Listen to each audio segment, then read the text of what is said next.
কি ভাবছো বন্ধুরা, এটা কি কোনো কলকাতার মিষ্টির দোকান? না, এই মিষ্টির দোকান দিল্লিতে চিত্তরঞ্জন পার্ক 1 নম্বর মার্কেটে অবস্থিত। আমাদের মতো প্রবাসী বাঙালিরা আমাদের যখন মাঝে মাঝে দই বা মিষ্টি কলকাতার স্বাদে খেতে ইচ্ছে করে, তখন আমরা দিল্লির সিআর পার্ক 1 নম্বর মার্কেটে গিয়ে এখান থেকে দই বা মিষ্টি কিনে খাই, দুধের স্বাদ ঘোলে মেটাই। তাছাড়া এরকম কলকাতা স্টাইলের ফুচকা পাওয়া যায়, সেটাও আমরা ওখানে গিয়ে খাই।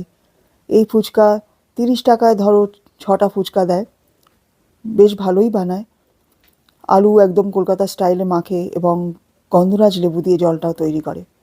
একদম কলকাতা স্টাইলেই খাচ্ছি বলে মনে হয়। এই মিষ্টির দোকানটা হলো বাঙালি মিষ্টির দোকান। এখানে কলকাতার স্বাদে দই বা মিষ্টি পাওয়া যায়। সিআর পার্ক মার্কেট সন্ধ্যের সময় কীরকম দেখতে লাগে তোমাদের সাথে একটু শেয়ার করলাম। তোমাদের এই ভিডিওটা কীরকম লাগলো জানিও। সকলকে জানাই শুভরাত্রির অনেক অনেক শুভেচ্ছা। টাটা। কি ভাবছো, এটা কি কোনো কলকাতার মিষ্টির দোকান? না, এটা হচ্ছে দিল্লিতে অবস্থিত সিআর পার্ক।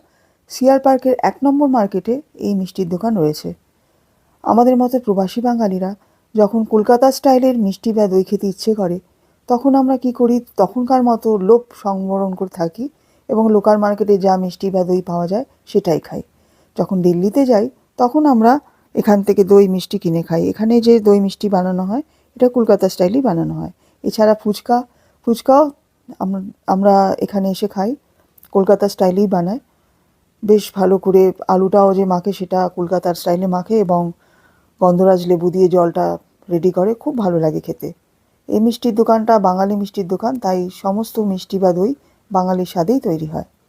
সিআর পার্ক 1 নম্বর মার্কেট সন্ধ্যের সময় কীরকম দেখতে লাগে তোমাদের সাথে একটু শেয়ার করলাম। সকলকে জানাই শুভরাত্রির শুভেচ্ছা। টাটা।